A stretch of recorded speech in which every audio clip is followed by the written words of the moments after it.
Hello, আসসালামু আলাইকুম। Sorry for the late guys. আমি একটু সেটিং করতে করতে লেট হয়ে গেছে।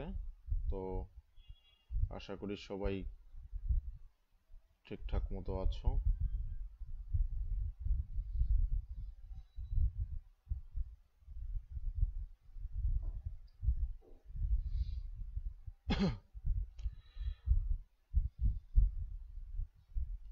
ওকে, সাউন্ড ক্লিয়ার কিনা সবাই একটু জানাও। সাউন্ডটা ক্লিয়ার কিনা সবাই একটু কাইন্ডলি জানাও।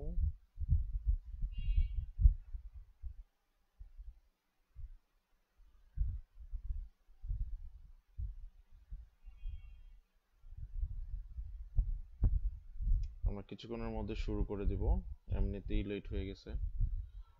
সাউন্ডটা ক্লিয়ার কিনা একটু কাইন্ডলি জানাও, তাহলে আমি শুরু করতে পারি।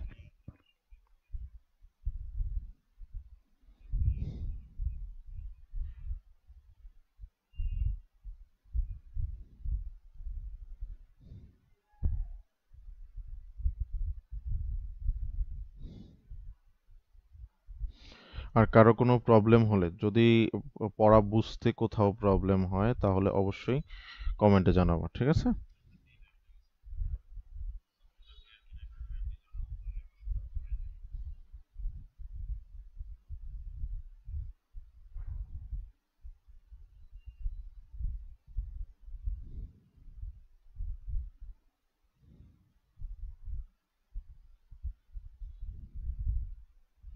আর কারো কোনো প্রবলেম হলে, যদি পড়া বুঝতে কোথাও প্রবলেম হয়, তাহলে অবশ্যই কমেন্টে জানাবো, ঠিক আছে?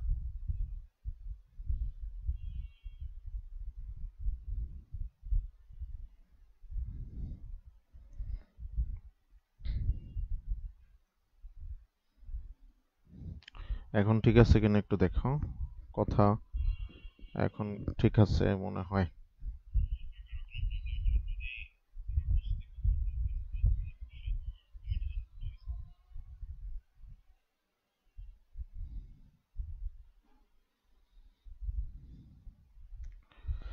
সব ক্লিয়ার? একটু কাইন্ডলি। ঠিক আছে কিনা একটু দেখো। কথা এখন ঠিক আছে মনে হয়। ওকে,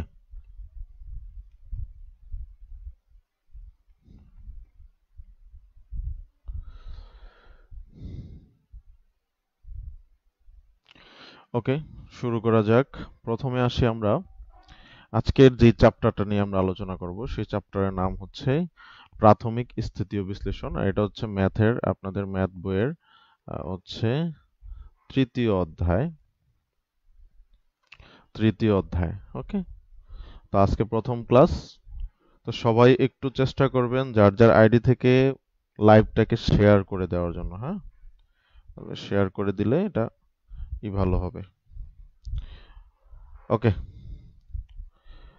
তো এরপর আসেন, এই চ্যাপ্টারের মেইন আলোচ্য বিষয় হচ্ছে ভারসাম্য, ঠিক আছে?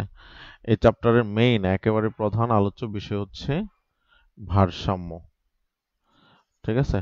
তো প্রথমে আমরা জানবো ভারসাম্য সম্পর্কে, তারপরে আস্তে আস্তে সব বিষয়গুলোকে অল্প অল্প করে জানবো। তো প্রথমে অনেকেই মনে করেন যে সরাসরি ম্যাথ করলেই তো হয়ে যায় ব্যাপারটা, কিন্তু আসলে সরাসরি ম্যাথ করা যায়, কিন্তু ম্যাথ করলে কি হয় যে আপনার ধারণাটা ক্লিয়ার হয় না, একেবারে একটা বিষয় সম্পর্কে পরিপূর্ণ ধারণা আপনি পান না।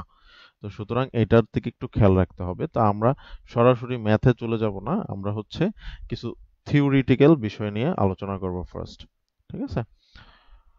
ওকে, তো প্রথমেই আসেন ভারসাম্য, ঠিক আছে? ভারসাম্য বিষয়টা কি?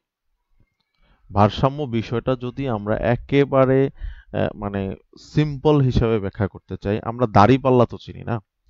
ধরেন যে এরকম ভাবে যদি আগের দিনে এরকম দাঁড়িপাল্লা থাকতো, এখানে একটা কিছু থাকতো, এখানে একটা কিছু থাকতো, তাহলে এখানে একটা কিছু এবং এখানে একটা কিছু, তা এখানে হচ্ছে এটা মিডল বার।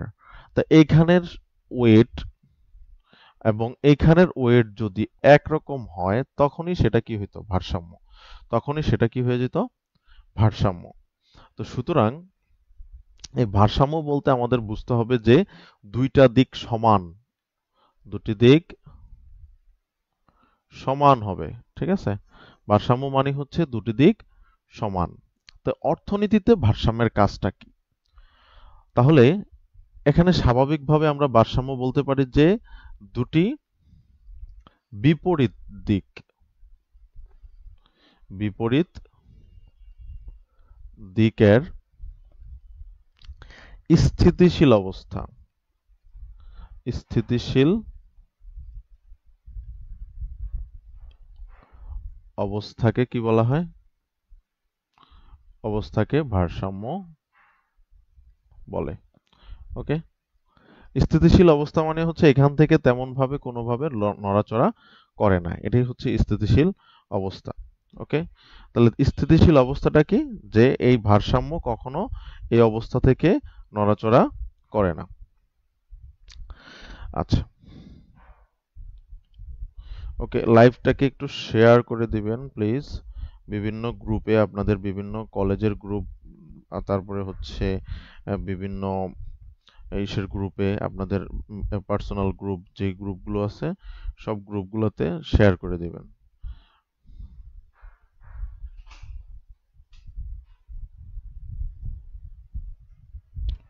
ওকে,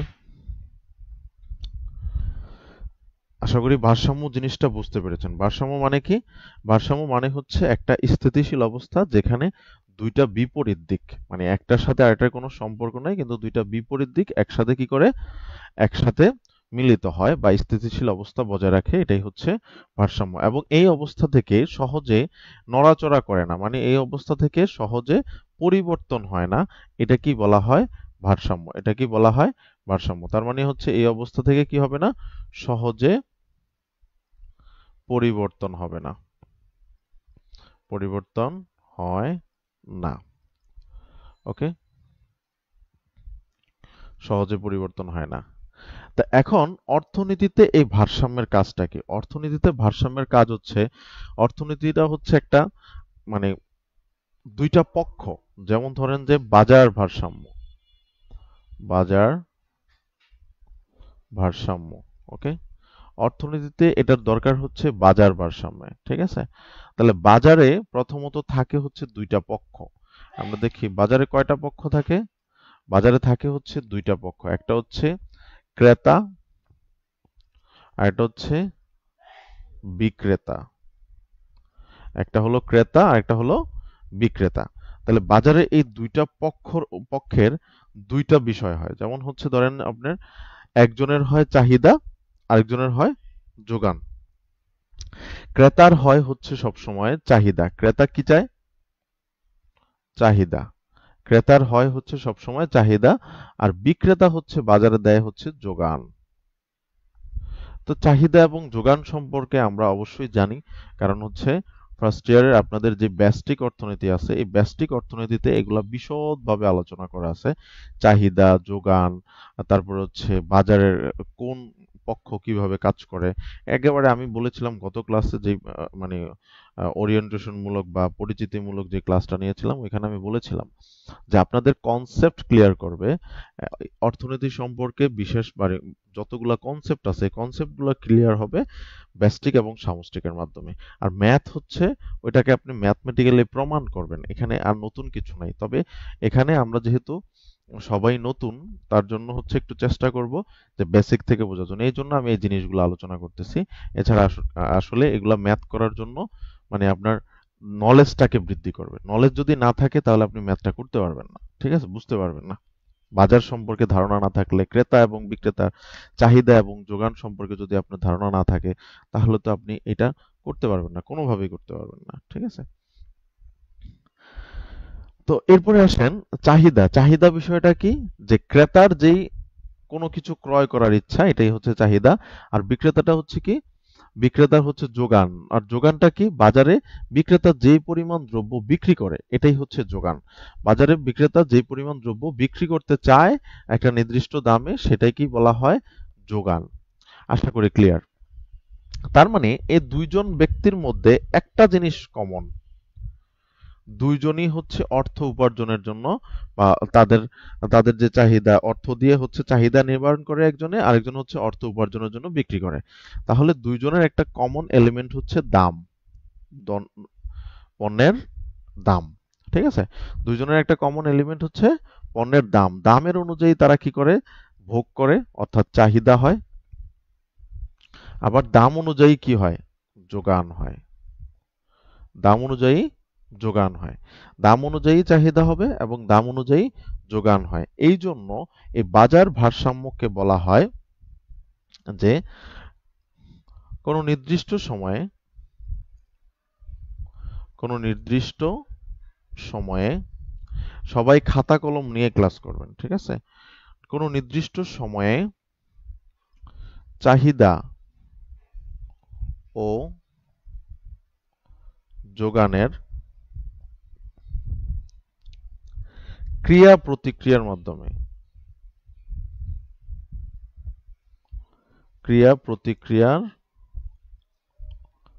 মাধ্যমে একটি নির্দিষ্ট দামে,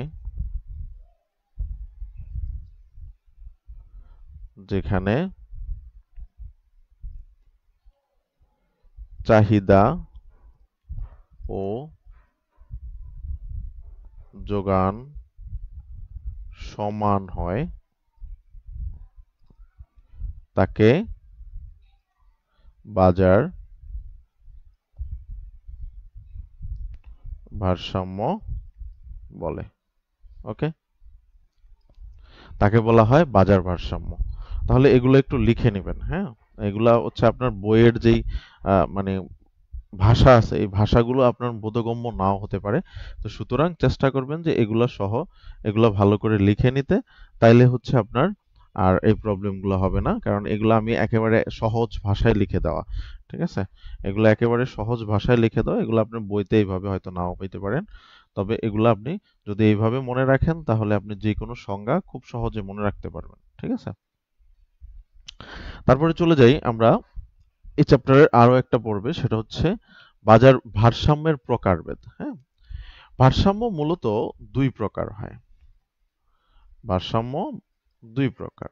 প্রথম ভারসাম্য হচ্ছে, এটাকে বলা হয় আংশিক ভারসাম্য, অথবা এটাকে বলা হয় আংশিক বাজার ভারসাম্য। বাজার ভারসাম্য। ওকে? দুই নাম্বার হলো সামগ্রিক বাজার ভারসাম্য। ক্লিয়ার? তাহলে একটা হচ্ছে আংশিক বাজার ভারসাম্য আর একটা হচ্ছে সামগ্রিক বাজার ভারসাম্য। আংশিক বাজার ভারসাম্য, সামগ্রিক বাজার ভারসাম্য। তো প্রথমে আসি আমরা আংশিক বাজার ভারসাম্য জিনিসটা কি। হুম? আংশিক বাজার ভারসাম্য জিনিসটা কি সেটা নিয়ে আমরা একটু আলোচনা করি। ধরেন একটা বাজারে শুধুমাত্র কি একটা জিনিসের উপরে নির্ভর করে? একটা বাজারে ক্রেতার, ধরেন যে ক্রেতার ক্ষেত্রে যদি আমি বলি, ক্রেতার একটা দ্রব্য চয়েস করার ক্ষেত্রে আপনার শুধুমাত্র কি দামটাই নির্ভর করে? না। তার মানে আমরা বলতে পারি চাহিদা। এই চাহিদা কি শুধুমাত্র দামের উপরে নির্ভর করে? চাহিদা শুধুমাত্র দামের উপর নির্ভর করে না। কারণ হচ্ছে চাহিদা আরো অনেক বিষয় আছে। আপনারা যখন বেসিক পড়বেন তখন এগুলো আরো ক্লিয়ারলি জানতে পারবেন। চাহিদার আরো বিষয় আছে। যেমন ধরেন যে রুচি, অভ্যাস, ভোক্তার আয়, ভোক্তার আয়, তারপরে হচ্ছে পরিপূরক দ্রব্যের দাম, পরিপূরক দ্রব্যের দাম, অথবা পরিবর্তক দ্রব্যের দাম। ঠিক আছে? দ্রব্যের দাম। এগুলো না জানলেও কোনো সমস্যা নাই, কিন্তু এগুলো আপনাদের ব্যষ্টিক এবং সামষ্টিক অর্থনীতিতে গিয়ে এগুলো জানতেই হবে, না হলে আপনি কনসেপ্ট ক্লিয়ার করতে পারবেন না। ঠিক আছে? তো চাহিদা আর হচ্ছে চাহিদা এই বিষয়গুলোর উপরে, এছাড়া আরো অনেক বিষয় আছে যে বিষয়গুলোর উপরে চাহিদা নির্ভর করে। কিন্তু আবার যোগানের কথা যদি বলি, যোগান, যোগানের কি শুধুমাত্র দামের উপর নির্ভর করে? না, যোগানের এরকম অনেকগুলা আরো নির্ধারক আছে যেগুলোর উপরে যোগান নির্ভর করে, ঠিক আছে? যেগুলোর উপরে যোগান নির্ভর করে। তো তখন আমাদের কি করতে হবে? তো এখন আমরা যখন কি করি, বাজারের ভারসাম্য নির্ণয় করতে যাই, এই সকল যতগুলো হচ্ছে আপনি দেখতেছেন, নির্ধারক দেখতেছেন, এই সকল নির্ধারকগুলো আমরা কি ধরে নিলাম? এগুলাকে ধরে নিলাম স্থির। শুধুমাত্র ধরে নিলাম দামকে পরিবর্তনশীল। এখানেও যোগানের ক্ষেত্রেও দামকে শুধু কি ধরলাম? পরিবর্তনশীল। তার মানে আমরা কি করলাম? এই সবগুলাকে তো আর নিলাম না, নিলাম শুধু হচ্ছে এই দামকে। তো সুতরাং এটা কি পরিপূর্ণ হইল? আংশিক হইল না?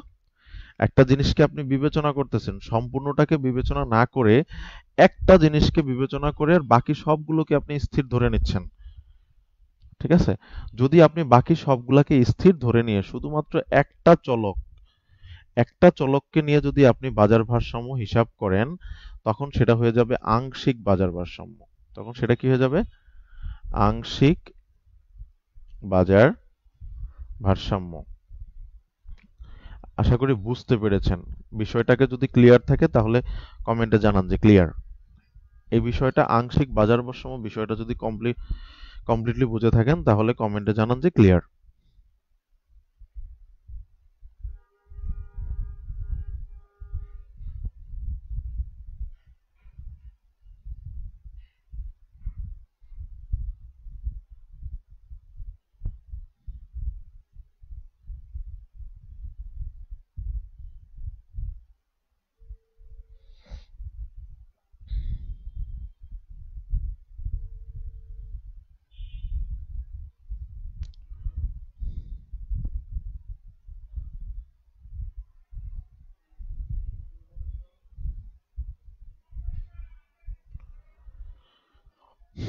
ওকে, তাহলে এইবার বলা যায় যে সংজ্ঞা আকারে যদি আমরা বলি যে আংশিক বাজার ভারসাম্য জিনিসটা কি বা আংশিক ভারসাম্য জিনিসটা কি?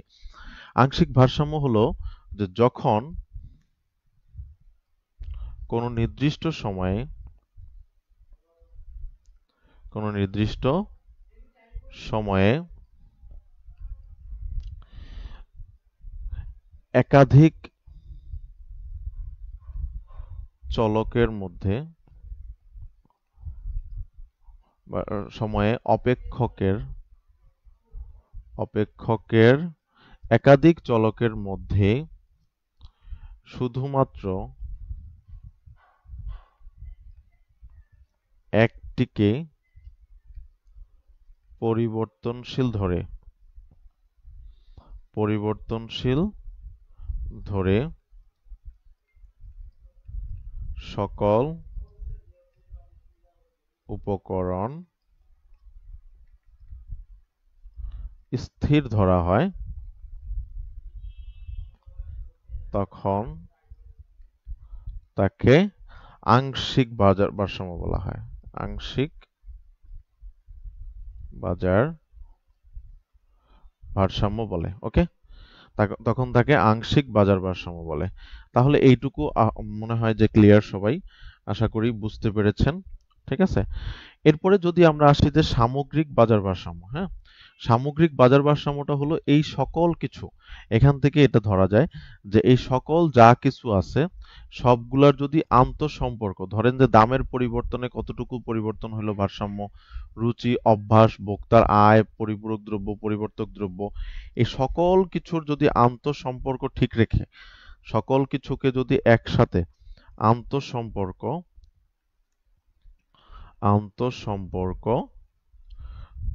এর সমষ্টিকে এর সমষ্টিকে নিয়ে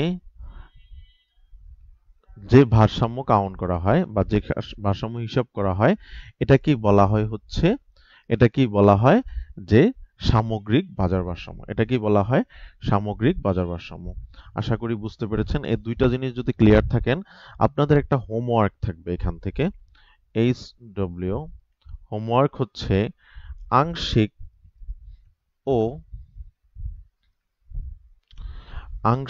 ও সামগ্রিক বাজার ভারসাম্যের মধ্যে পার্থক্য এই পার্থক্যটা সবাই লিখে, ঠিক আছে? পার্থক্যটা আপনাদের যে বই আছে বই থেকে লিখে অথবা যে কোনো জায়গা থেকে সুন্দর মতো পড়ে লিখে হচ্ছে অ্যাসাইনমেন্ট জমা দিবেন আমাদের গ্রুপে, ঠিক আছে? অ্যাসাইনমেন্ট জমা দিবেন কোথায়? আমাদের গ্রুপে। গ্রুপের নাম কি? Economics support centre. Economics economics support centre. হ্যাঁ, তাহলে এই গ্রুপে হচ্ছে আপনারা সবাই এসডব্লিউ জমা দিবেন এবং কে কোন ইয়ারের বা কে কোন বর্ষের সেটাও লিখে জমা দিবেন, ঠিক আছে? আমরা একটা প্রপার ওয়েতে শেখার চেষ্টা করব, নিজেরাও পরিশ্রম করব, আমিও পরিশ্রম করব। ওকে, আপনাদের জন্য আমিও পরিশ্রম করব, আপনারাও পরিশ্রম করবেন আপনাদের নিজেকে ইমপ্রুভমেন্ট করার জন্য, ঠিক আছে? তো এরপরে আসেন আংশিক বাজার ভারসাম্য নিয়ে আমরা সবচেয়ে বেশি আলোচনা করব, কারণ আংশিক বাজার ভারসাম্য জিনিসটা থেকেই হচ্ছে আপনাদের ম্যাথ আসবে, ঠিক আছে? তো প্রথমে আমরা একটা ম্যাথমেটিক্যাল একটা ম্যাথ উঠাই, যে ম্যাথগুলো আপনাদের পরীক্ষায় আসে, ঠিক আছে? ম্যাথটা উঠাইলে আপনারা ক্লিয়ারলি বুঝতে পারবেন, ঠিক আছে?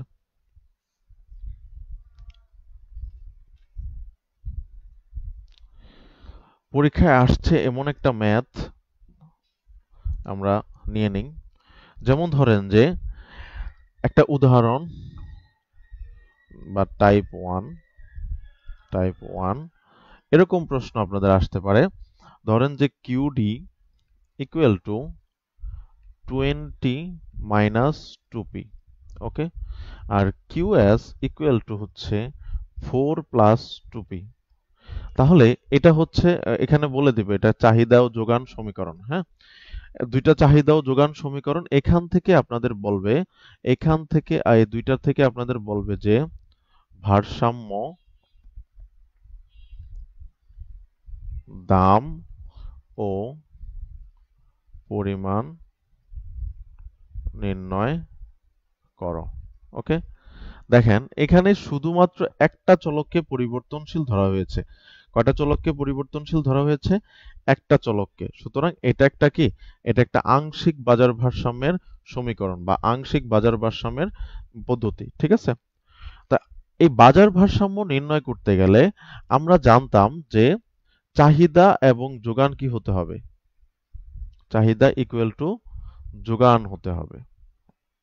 বাজার ভারসাম্য হতে হলে আমরা যা অবশ্যই আমাদের একটা কথা মাথায় রাখতে হবে, সেটা হচ্ছে এই দুইটা সমান হতে হবে। আর এই দুইটা সমান করার জন্য যেই দামটা আসবে সেটাই হচ্ছে ভারসাম্য দাম, এবং এই দুইটা যেই পরিমাণে গিয়ে একটা দামে দুইটা জিনিস সমান হবে, চাহিদা এবং যোগান সমান হবে, ওইটা কি বলা হবে? ভারসাম্য পরিমাণ। ক্লিয়ার? তা এখন আমরা এটা সলভ করতে পারি কিভাবে? আমাদের বের করতে হবে ভারসাম্য দাম এবং ভারসাম্য পরিমাণ নির্ণয় করতে হবে। তাহলে আমরা এভাবে সলভ করতে পারি যে আমরা জানি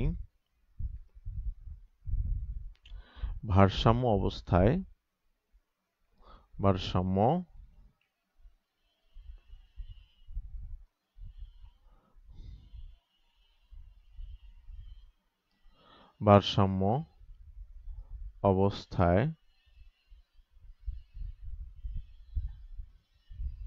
ভারসাম্য অবস্থায় কিউডি ইকুয়াল টু কিউএস। ওকে, আমরা জানি ভারসাম্য অবস্থায় কি হবে? QD equal to QS. তা কিউডির মান কত আছে? কিউডির মান আছে এখানে 20 মাইনাস 2p, আর ইকুয়াল টু কিউএস এর মান কত আছে? 4 প্লাস 2p। ওকে, তাহলে 20 মাইনাস 2p ইকুয়াল টু হচ্ছে 4 প্লাস 2p। এটার থেকে আমাদের এখন সমাধানের নিয়ম, সমাধান বা সমীকরণ সমাধানের নিয়মের অঙ্ক আমরা ক্লাস 6-7 থেকে করে আসতেছি। আমরা জানি যে দুইটা সমীকরণের যদি আপনার কি থাকে, একটা অজ্ঞাত মান থাকে, যেমন এই পি এর মানটা অজ্ঞাত, এই পি এর মানটা আমরা জানি না, এই পি এর মান বের করার জন্য বাকি সবগুলা দিয়ে একটার মান বের করা যায়। তো সুতরাং আমরা সেই নিয়মে যাব।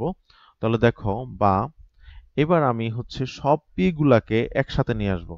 সব পি গুলাকে ধরেন যে বাম পাশে নিয়ে আসলাম, মাইনাস 2p, এই পাশে মাইনাস 2p ছিল, এবং এই পাশ থেকে প্লাস টুপি যে ছিল এটাও এই পাশে চলে আসলো, তাহলে এটাও কি হয়ে যাবে, মাইনাসের হয়ে যাবে, ইকুয়াল টু এবার আগের এই পাশে কি ছিল, 4 যেভাবে ছিল সেভাবেই আছে, আর এই পাশ থেকে আমি এই 20টাকে হচ্ছে এই পাশে নিয়ে আসবো, তাহলে এটা কি ছিল, এটা ছিল এই পাশে প্লাসের, এটা ছিল এই পাশে কি প্লাসের, এই পাশে ছিল হচ্ছে প্লাসের, আর আমি এই পাশে নিয়ে এসে কি করব, মাইনাসের 20, ঠিক আছে।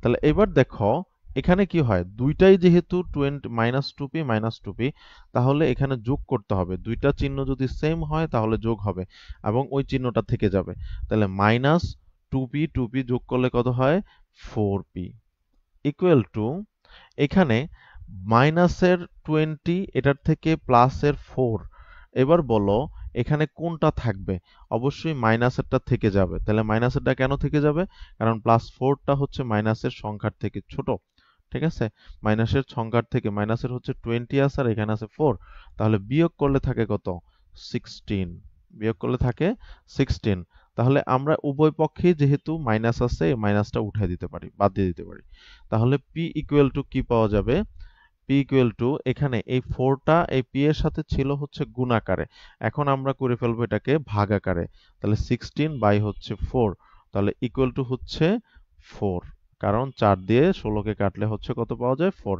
তো অতএব ভারসাম্য দাম, ভারসাম্য দাম কত পেয়েছি, 4 টাকা, ভারসাম্য দাম কত পাওয়া গেল, 4 টাকা, ভারসাম্য দাম কত পেলাম, 4 টাকা, এটা হচ্ছে একটার অ্যান্সার পেয়ে গেলাম আমরা, ভারসাম্য দামের অ্যান্সার। আশা করি এইটুকু সবার ক্লিয়ার, যদি ক্লিয়ার হয়ে থাকে তাহলে ক্লিয়ার লিখে নিন, বুঝতে পারলে লেখেন যে বুঝতে পেরেছেন, ক্লিয়ার।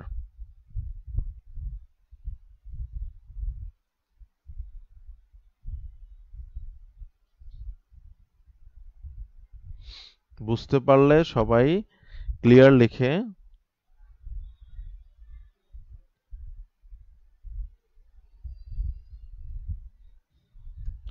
ওকে, তাহলে এইটুকুর অ্যান্সার আমরা পেয়ে গেছি।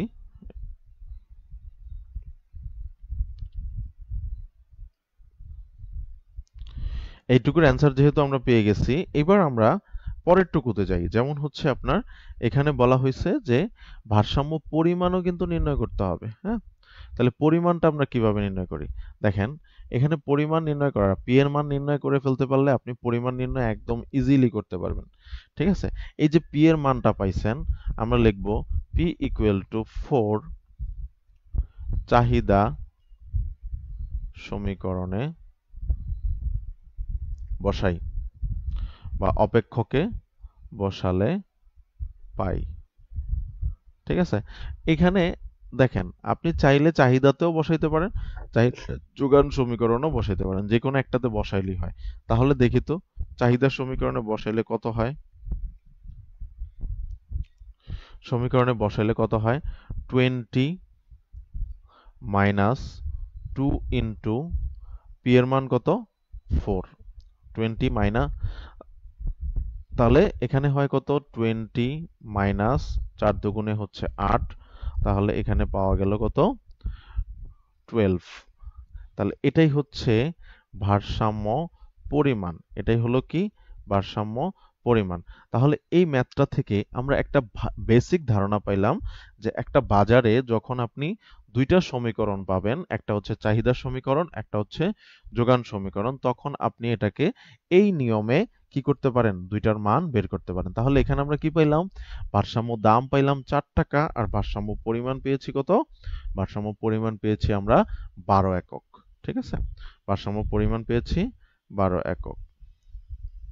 এখন এইটার ক্ষেত্রে আপনি যোগান সমীকরণে বসাইলেও কিন্তু এই 12ই পাবেন, যেমন ধরেন যে আমরা এখানে যোগান সমীকরণে বসাই, যোগান সমীকরণে যদি পি এর পরিবর্তে হচ্ছে 4 বসাই, দেখেন তো কত হয়, 4 দুগুণে 2 ইন্টু 4 দুগুণে 8, 8 আর 4 এখানে যে 4 আছে, 8 আর 4 কত হবে, 8 আর 4 হচ্ছে 12ই হয়, কেন 12 হবে, তাহলে যেহেতু একটা নির্দিষ্ট দামে এই 4 টাকা দামে চাহিদা এবং যোগান সমান, তাই বলা যায় এটাই হচ্ছে কি, এটাই হলো ভারসাম্য দাম এবং ভারসাম্য পরিমাণ, এটাই হলো ভারসাম্য দাম এবং ভারসাম্য পরিমাণ। আশা করি সবাই বুঝতে পেরেছেন। ওকে, তাহলে আপনার এখান থেকে আপনাদের একটা হোমওয়ার্ক থাকবে SW। হোমওয়ার্কটা হলো যে d equal to 40 minus 4p আর s equal to -2 plus 2p। এই ম্যাথটা হচ্ছে আপনারা করে গ্রুপে হোমওয়ার্ক দিবেন, ঠিক আছে? পরে আমি হচ্ছে দেখে সবাইকে বলে দিব যে কার কোনো দিক দিয়ে প্রবলেম থাকলে এটা আমরা ওইখানে বলে দিব, ঠিক আছে? আমি ওইখানে বলে দিব। ওকে,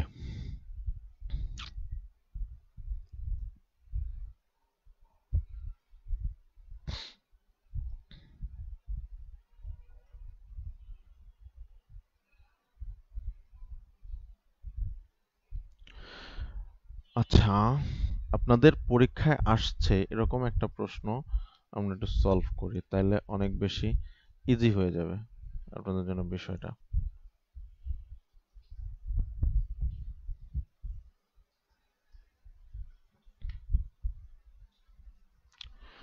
ওকে,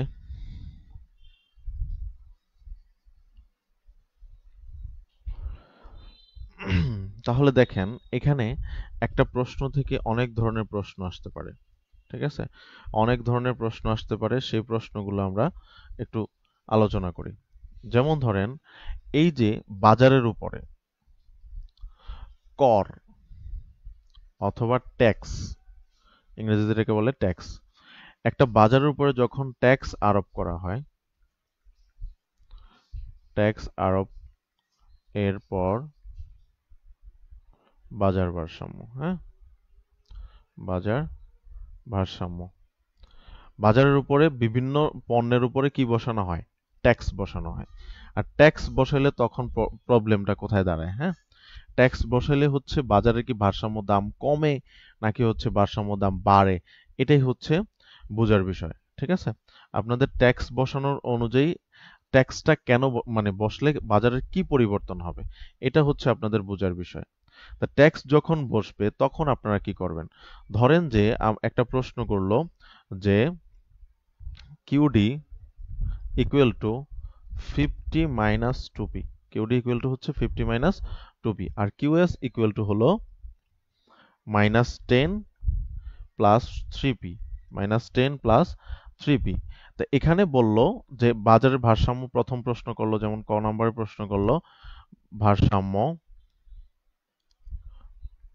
দাম ও পরিমাণ নির্ণয় করো, নির্ণয় করো। এটুকু ক্লিয়ার? তাহলে ভারসাম্য দাম ও পরিমাণ যদি নির্ণয় করতে বলে তাহলে এটা তো হচ্ছে পূর্বের নিয়মে আমরা যেভাবে করেছিলাম, কিন্তু খ নাম্বারে গিয়ে বললো 10 নম্বরের প্রশ্ন যখন আসে তখন এরকম প্রশ্নগুলো আসে।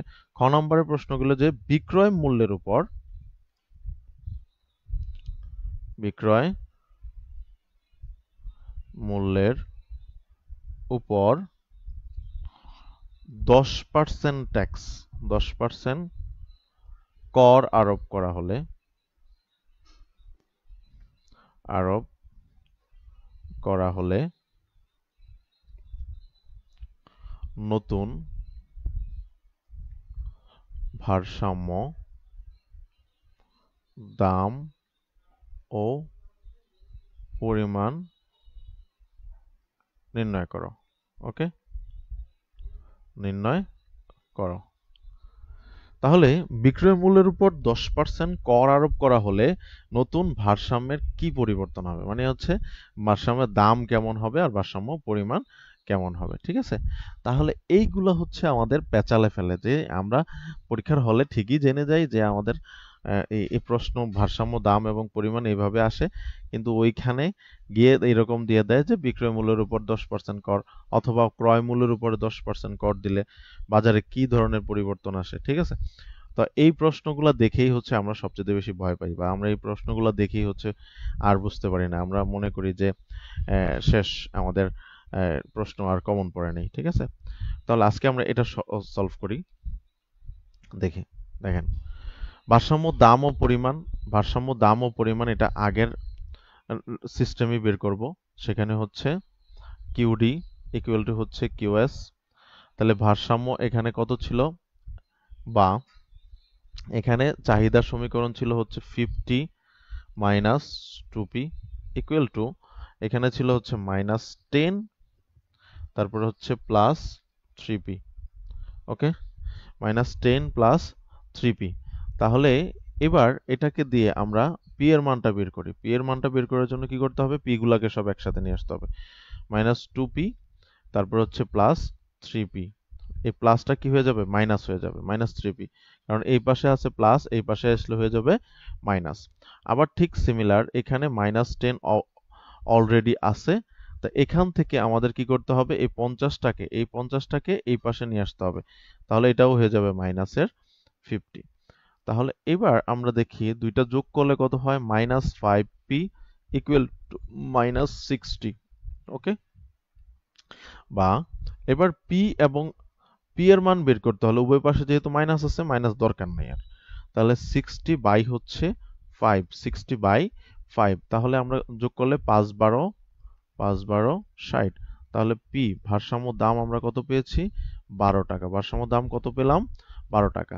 এখান থেকে এবার পি এর মান আমরা কি করব, পি ইকুয়াল টু 12 চাহিদা সমীকরণে বসাই, চাহিদা সমীকরণে বসাই। ওকে, তাহলে চাহিদা সমীকরণটা কি ছিল, QD equal to 50 minus 2 into 12। তাহলে এখানে কত হয়, 50 মাইনাস 12 দুগুণে 24, তাহলে থাকে হচ্ছে কত, 26। এটাই হচ্ছে অ্যান্সার। সেটা কি, ভারসাম্য পরিমাণ হলো 26। তাহলে ভারসাম্য দাম কত পেলাম, ভারসাম্য পি বার ইকুয়াল টু হচ্ছে 12 টাকা, আর কিউ বার ইকুয়াল টু পাইলাম কত হচ্ছে আমরা 26। ওকে, এটুকু আসলে যদি কেউ ক্লিয়ার হয়ে থাকেন বা কোনো প্রবলেম থাকে এটুকুতে জিজ্ঞেস করতে পারেন বা কমেন্টে জানাতে পারেন, আমি আবার বোঝানোর চেষ্টা করব। ঠিক আছে, যদি এইটুকুতে কারোর কোনো সমস্যা থাকে আমি আবার বোঝাবো, সমস্যা নেই।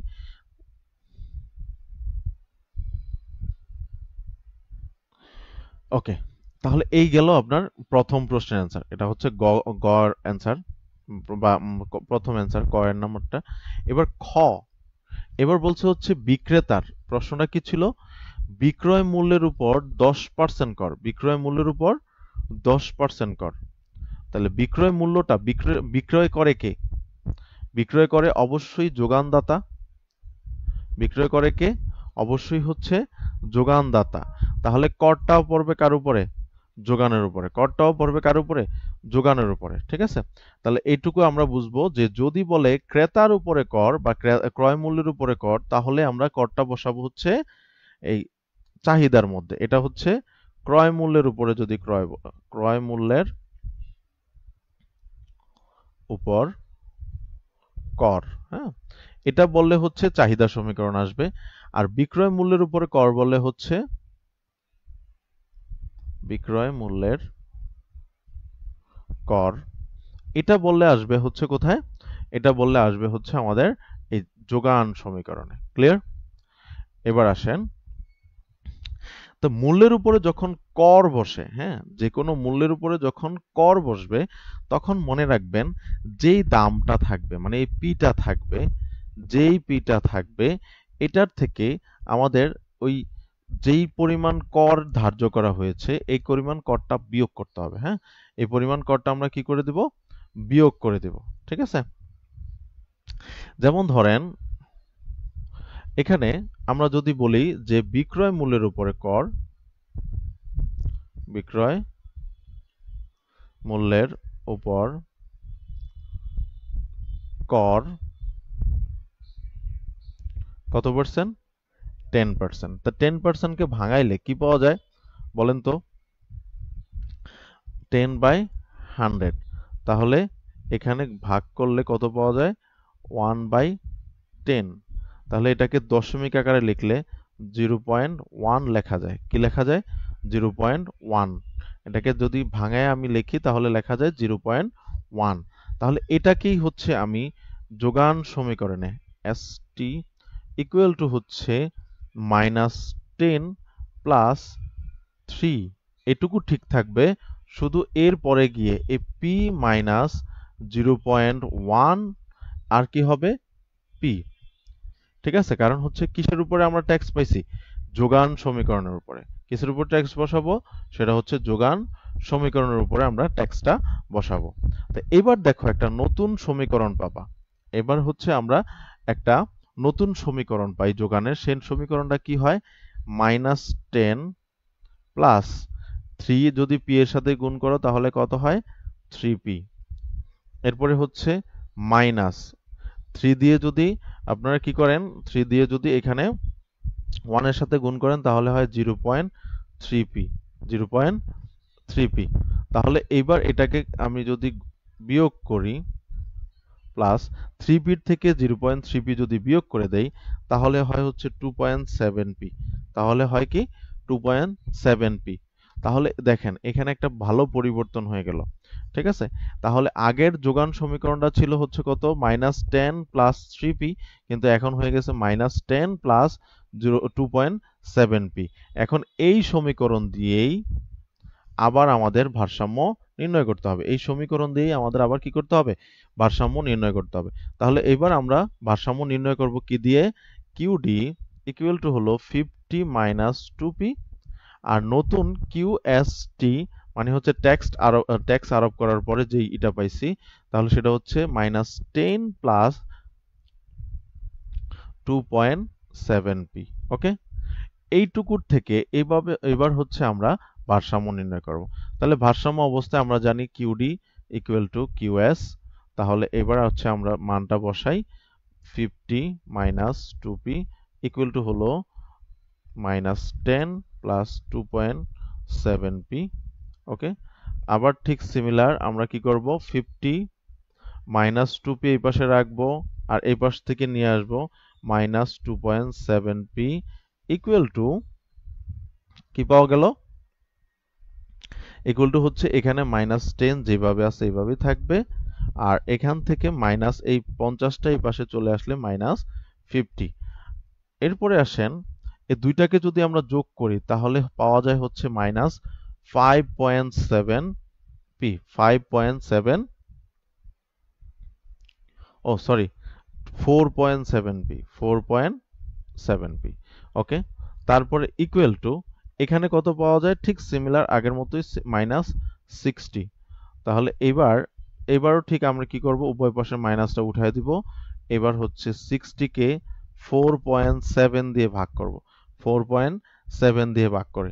তাহলে 4.7 দিয়ে যদি আমরা ভাগ করি তাহলে কত পাওয়া যায়? 4.7 দিয়ে ভাগ করলে p ইকুয়াল টু কত পাওয়া যায়? ঠিক আছে, p ইকুয়াল টু আপনারা ক্যালকুলেটরতে করে নেবেন, আমি করে নিয়েছিলাম। যেমন 12 ইন্টু 12.77 পাওয়া যায় টাকা। তাহলে এটা হচ্ছে ভারসাম্য দাম, এটা হচ্ছে ভারসাম্য দাম। এবার ভারসাম্য পরিমাণটা নির্ণয় করার জন্য আপনাকে কি করতে হবে? p ইকুয়াল টু 12.77 চাহিদা সমীকরণে বসাই, চাহিদা সমীকরণে বসাই।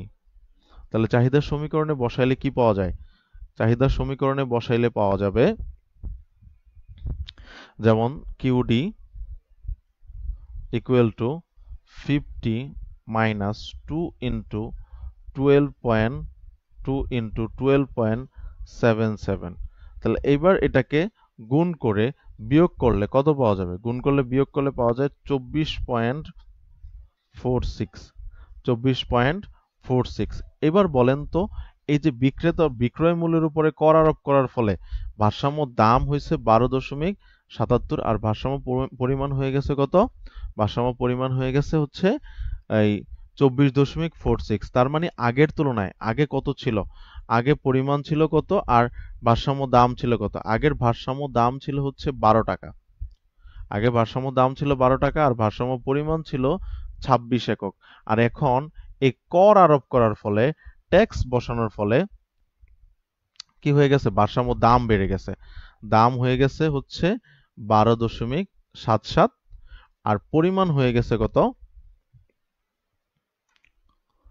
পরিমাণ, এই পরিমাণটা হয়ে গেছে হচ্ছে Q bar equal to 24 into 46, মানে আগের তুলনায় কি হয়ে গেছে? কমে গেছে।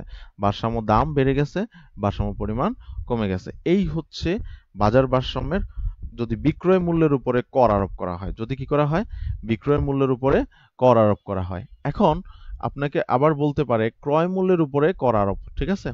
বিক্রয় মূল্যের উপরে কর আরোপ বলেছে, আবার বলতে পারে হচ্ছে ক্রয় মূল্যের কর আরোপ বলতে পারে। তো তখন কিভাবে করবেন, ঠিক আছে?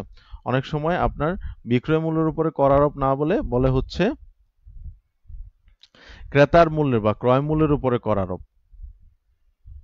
তাহলে এরকম একটা প্রশ্ন আমি আপনাদেরকে হোমওয়ার্ক দিব আজকে। যেই হোমওয়ার্কগুলো দিব সেই হোমওয়ার্কগুলো হচ্ছে আপনারা কষ্ট করে বাসা থেকে করে তারপরে হচ্ছে আপনারা কি করবেন, আমাদের যে গ্রুপটা আছে এই গ্রুপে হচ্ছে পোস্ট করবেন। আপনাদের একটা এসডব্লিউ দিয়েছিলাম না, এই যে এখানে এইটার ধরেন, এটার মধ্যে আমি দিলাম কি, প্রশ্ন ছিল হচ্ছে ভারসাম্য ভারসাম্য দাম ও পরিমাণ, ঠিক আছে? ভারসাম্য দাম ও পরিমাণ।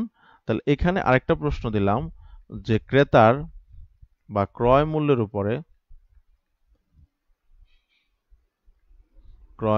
উপর 10% কর ধার্য করা হলে নতুন ভারসাম্য দাম ও পরিমাণ নির্ণয় করো। ওকে, তাহলে এইখান থেকে এই হোমওয়ার্কটা আপনারা কমপ্লিট করে জমা দেবেন। আমি আজকে হোমওয়ার্ক দিয়েছি কয়টা? হোমওয়ার্ক দিয়েছি আপনাদের দুইটা। একটা হচ্ছে থিওরিটা হচ্ছে কি আংশিক ভারসাম্য ও সামগ্রিক ভারসাম্যের মধ্যে পার্থক্য। আর একটা দিয়েছে হচ্ছে একটা ম্যাথ। এই দুইটা প্রশ্ন আপনারা হোমওয়ার্ক হিসেবে জমা দিবেন। তো এই ছিল আজকের মতো আজকের ক্লাসের। এরপরে হচ্ছে আমরা পরের ক্লাসে হচ্ছে এই ভারসাম্যর বাজারে আরেকটা জিনিস দেওয়া হয়, সেটা হচ্ছে ভর্তুকি, ঠিক আছে? ভর্তুকি, এই বাজারে ভর্তুকি দিলে কি হয় সেটা নিয়ে আমরা এর পরবর্তী ক্লাসে আলোচনা করব। এবং দুইটা বাজারের ভারসাম্য, দুই বাজারের ভারসাম্য, মানে ডাবল সমীকরণ দিয়ে হচ্ছে অঙ্ক করতে হয়, এগুলো আমরা আলোচনা করব আগামী ক্লাসে। তো এর মাঝখানে বলে নেই, আপনারা আমাদের এই পেজে হচ্ছে ম্যাথ সম্পূর্ণ ফ্রিতে পাবেন। ম্যাথ ক্লাসগুলো আপনারা সম্পূর্ণ ফ্রি, ঠিক আছে? কিন্তু আমাদের হচ্ছে আরেকটা প্রোগ্রাম আছে, সেটা হচ্ছে ব্যষ্টিক অর্থনীতি আর হচ্ছে সামষ্টিক অর্থনীতি।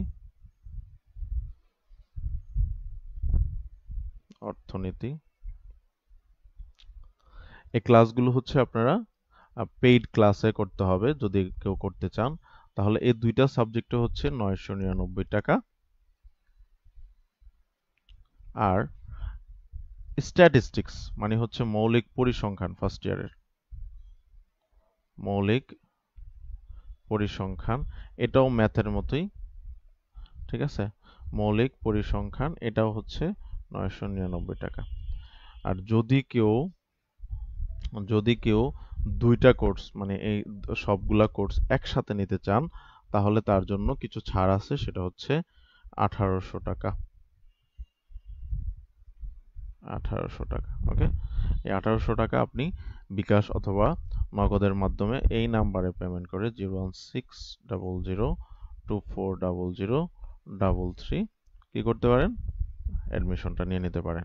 এবং আমি গ্যারান্টি দিয়ে বলতে পারি যে আপনারা এই কোর্স থেকে একটা ভালো আউটপুট পাবেন। এবং আমার মনে হয় যে ফান্ডামেন্টালসগুলো আপনি এমনভাবে বিল্ড আপ করতে পারবেন যে বিল্ড আপের কারণে আপনার ভবিষ্যতে হচ্ছে গিয়ে আর কি করতে হবে না, আর কারোর কাছে প্রাইভেট পড়তে হবে না বা কোনো কোর্সও করা না লাগতে পারে, ঠিক আছে?